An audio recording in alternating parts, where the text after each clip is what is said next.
नमस्कार दोस्तों, तो आज की शुरुआत करते हैं एक ऐसी खबर से जिसने गुजरात में खासकर बच्चों के माता पिता की चिंता बढ़ा दी है। जी, मैं बात कर रहा हूँ चांदीपुरा वायरस की।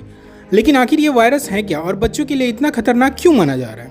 तो दोस्तों, चांदीपुरा वायरस रेबिडोविरिडे फैमिली का एक वायरस है। आसान भाषा में कहे तो ये एक ऐसा वायरस है जो नर्वस सिस्टम यानी हमारे दिमाग को और पूरे नर्वस सिस्टम को प्रभावित कर सकता है। इसका ट्रांसमिशन सैंड फ्लाइज जैसे इंसेक्ट से जुड़ा माना जाता है।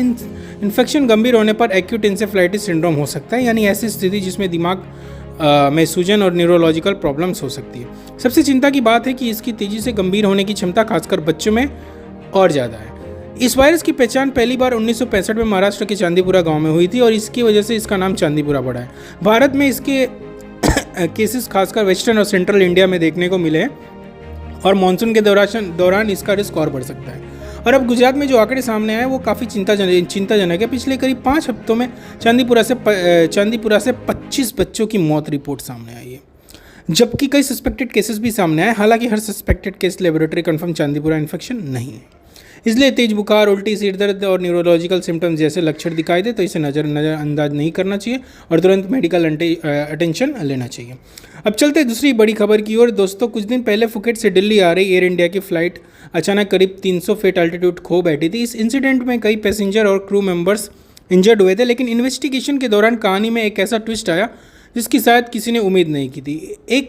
इस फ्लाइट के पायलट इन कमांड का कन्फर्मेटरी ड्रग टेस्ट मैरिजुआना के लिए पॉजिटिव आया है। रिपोर्ट्स के मुताबिक पायलट ने दो ड्रग टेस्ट में पॉजिटिव रिजल्ट दिया है। उन्हें ड्यूटी से हटा दिया गया।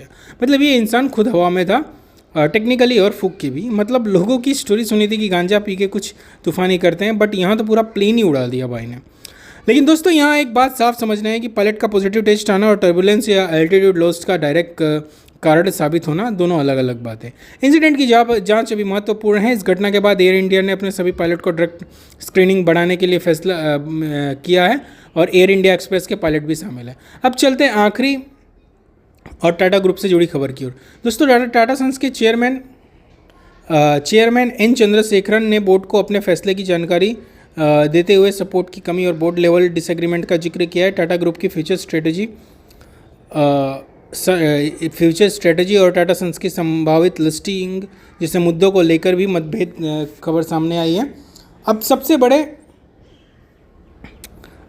बड़े टाटा ग्रुप जैसे इतने बड़े कॉन्ग्लोमेरेट की अगली कमान किसके हाथ में जाएगी, ये सबसे बड़ा सवाल है। क्या कोई इंटरनल कैंडिडेट सामने आएगा या फिर टाटा ग्रुप किसी नए चेहरे को लीडरशिप की जिम्मेदारी देगा?